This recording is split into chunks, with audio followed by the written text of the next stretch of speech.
Selamat menyaksikan video pembelajaran fikih kelas 10. Yang pertama ini kita akan mempelajari materi tentang riba. Jangan lupa berdoa terlebih dahulu ya, agar kita diberi kemudahan dalam memahaminya. Baik, langsung saja. Kata riba berasal dari bahasa Arab loh adik-adik, yang artinya bertambah atau tumbuh. Dan ada juga menurut istilah, yaitu pengambilan tambahan baik dalam bertransaksi jual beli maupun pinjam meminjam secara batil atau bertentangan dengan prinsip muamalat dalam Islam. Jadi, hukum riba dalam Islam adalah haram karena sistem bunga dalam jual belinya yang bersifat komersial. Pada transaksi itu terdapat keuntungan atau bunga yang tinggi hingga melebihi keumuman atau batas kewajaran. Jadi, ada pihak yang dirugikan dan identik dengan nuansa pemerasan. Seperti dalam Al-Quran, Surat Al-Baqarah ayat 275 tentang dasar hukum riba yang berbunyi,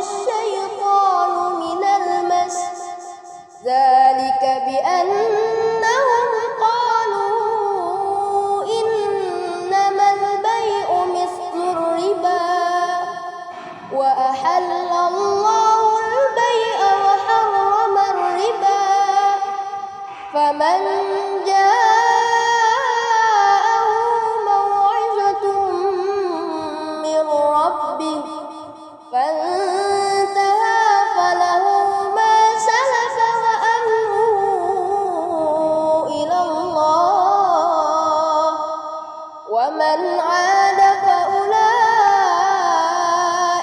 أصحاب النار هم فيها خالدون صدق الله العظيم. Orang-orang yang memakan riba tidak dapat berdiri, melainkan seperti berdirinya orang yang kemasukan setan karena gila.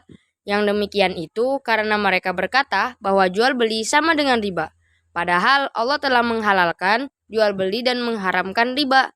Barang siapa mendapat peringatan dari Tuhannya, lalu dia berhenti, maka apa yang telah diperolehnya dahulu menjadi miliknya dan urusannya terserah kepada Allah. Barang siapa mengulangi, maka mereka itu penghuni neraka. Mereka kekal di dalamnya.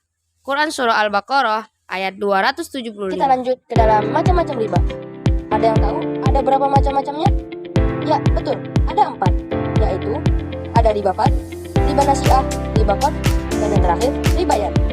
Pertama, riba fad, yaitu riba yang diperoleh dari kelebihan ketika melakukan kegiatan tukar-menukar benda-benda sejenis namun ukurannya tidak sama rata. Contoh praktik riba ini, misalnya seseorang menukar 10 gram emas 20 karat dengan 11 gram emas 19 karat. Kemudian, riba nasiah, yaitu riba yang diperoleh dari tambahan yang disyaratkan oleh orang kepada orang yang berhutang sebagai imbalan atas penangguhan atau penundaan pembayaran utangnya. Contohnya, seperti orang yang membeli tas harga 200.000 dengan sistem kredit 1 bulan ke depan dan harganya berubah menjadi 300.000 karena ada syarat kredit tersebut. Lalu, ada riba qad, yaitu riba yang terdapat persyaratan kelebihan pengembalian pinjaman yang dilakukan di awal akad perjanjian hutang piutang tanpa tahu untuk apa kelebihan tersebut digunakan. Contohnya seperti orang yang ditawarkan pinjaman oleh rentenir 20 juta dan harus membayar atau melunasinya kembali dengan harga 21 juta. Dan yang terakhir ada riba yan, yaitu riba yang terjadi ketika seseorang berpisah dari tempat akad jual beli sebelum serah terima antara penjual dan pembeli. Contoh praktiknya, seperti ada seorang petani A yang mempunyai 1 kg beras seharga 10.000 dan petani B yang mempunyai 1 kg gandum seharga 5.000 dan sepakat untuk tukar-menukar 1 kg beras dengan 2 kg gandum. Petani A sudah memberikan 1 kg berasnya, tetapi petani B baru memberikan 1 kg gandum dan menunda sampai besok lusa. Dan inilah yang dimaksud ribanya, karena si petani B berpisah atau hilang sebelum serah terimanya selesai. Jadi, riba adalah sesuatu yang harus kita jauhi agar kita terhindar dari tipu daya di antara sesama manusia, agar kita dapat memotivasi orang muslim untuk menginvestasikan hartanya pada usaha-usaha yang bersih. Sekian materi yang dapat disampaikan, semoga bermanfaat. Hai teman-teman, kita lanjut ke materi kedua yuk. Materi kali ini kita akan membahas tentang bank. Sebelumnya, apa kalian tahu apa sebenarnya bank itu dan fungsi lainnya selain untuk menabung? Oke, kalau belum tahu, aku kasih tahu ya. Nah, ternyata dari asal katanya, bank berasal dari bahasa Italia, yaitu banca, yang artinya meja.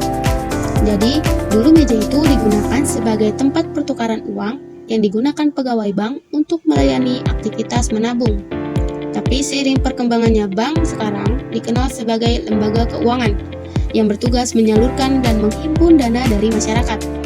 Ternyata fungsi dari bank secara umum terdapat banyak sekali, yaitu untuk menyimpan dana masyarakat dan menyalurkan dana masyarakat ke publik, serta memperdagangkan utang piutang hingga mengatur dan menjaga stabilitas peredaran uang. Tujuan bank tersendiri ialah menolong manusia dalam banyak kesulitan dan juga meringankan hubungan antara para pedagang dan pengusaha dengan memperlancar pemindahan uang. Bisa disebut money transfer. Kemudian ada beberapa jenis bank loh teman-teman. Dilihat dari segi fungsinya, ada bank umum dan bank predikat rakyat. Jika dilihat dari segi kepemilikannya, ada bank milik pemerintah seperti BRI dan BTN, dan masih banyak lagi. Dan ada yang namanya bank milik swasta nasional seperti BCA dan Danamon. Ada lagi dari segi sistem pemilikannya, yaitu ada bank konvensional dan bank syariah. Bank konvensional yaitu dengan sistem bunga dan bank syariah dengan sistem bagi hasil. Jadi, bank syariah adalah suatu bank yang dalam aktivitasnya, baik dalam penghimpunan dana maupun dalam rangka penyaluran dananya, memberikan pengenakan imbalan atas dalam prinsip syariah. Dilanjut ke hukum bank dalam Islam.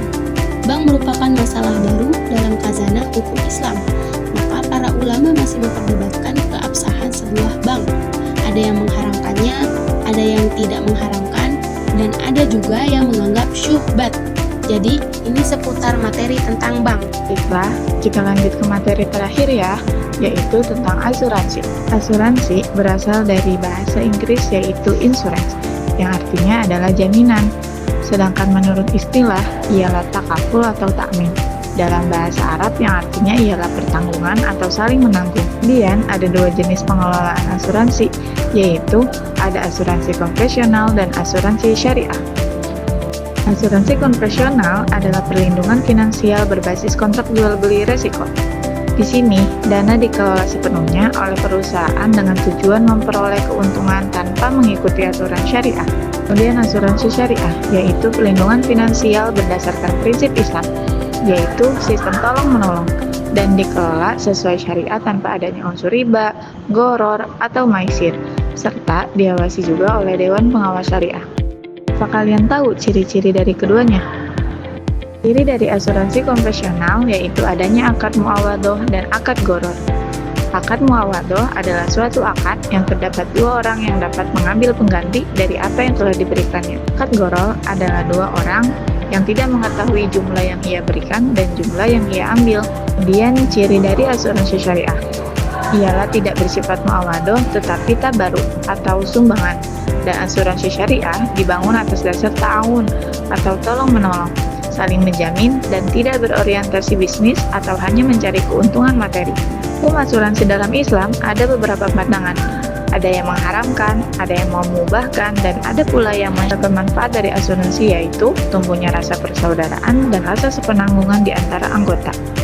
Juga bermanfaat sebagai tabungan, karena jumlah yang dibayarkan pada pihak asuransi akan dikembalikan saat terjadi peristiwa atau musibah, atau saat berhentinya akad. Dan sekaligus sebagai implementasi dari ajaran Rasulullah agar manusia dapat tolong-menolong.